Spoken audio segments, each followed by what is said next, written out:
సింహరాశి వారు. ఈ సింహరాశి వారికి ఈ వారంలో మొత్తం 3 గ్రహాలు మాత్రమే అనుకూలంగా సంచరిస్తున్నాయి. అయినప్పటికీ మంచి ఫలితాలను అందుకుంటారు. మిగతా 6 గ్రహాలు ప్రతికూలంగా సంచరిస్తున్నాయి.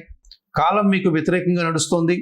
భగవంతుడు మిమ్మల్ని పరీక్షిస్తున్నాడు అనుకుని భగవంతుని మీద భారం వేసి మౌనంగా మీ పనులు మీరు చక్కదిద్దుకోవడం వల్ల మంచి ఫలితాలను అందుకుంటారు. లాభంలో గురు సంచారం వల్ల ఆలోచనలు కలిసి వస్తాయి. సంతాన విషయంలో శుభవార్తలు అందుకుంటారు. అనుకోకుండా నూతన అవకాశాలు, విద్యార్థులకు మంచి ఫలితాలు అనుకూలంగా ఉన్నాయి. అష్టమములో శుభగ్రహ సంచారం వల్ల సృజన సహకారం బాగుంటుంది. వృత్తి ఉద్యోగ వ్యాపారాలు రాణిస్తారు. మంచి అభివృద్ధిని సాధిస్తారు.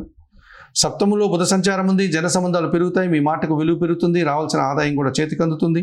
ఈ రాశి వారికి వారంలో సోమ, బుధ, గురు, శుక్రవారాలు అనుకూలంగా ఉన్నాయి.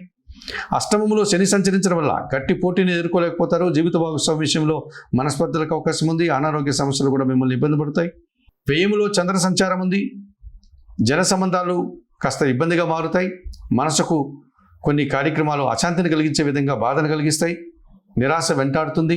తల్లి ఆరోగ్యం విషయంలో జాగ్రత్తలు తీసుకోవాల్సి ఉంటుంది. దానాలు ఇచ్చేటువంటి క్రమంలో సోమవారం రోజు బియ్యం దానం చేయండి. స్తోత్రపారాయణ విషయంలో లలితా సహస్రనామ స్తోత్రం ప్రతినిత్యం చదువుకోండి. ఆలయ సందర్శన కార్యక్రమంలో భాగంగా సింహరాశి వారు లలితాదేవిని సందర్శించి నమస్కరించుకోవడం వల్ల మరింతగా మంచి ఫలితాలను పొందగలుగుతారు.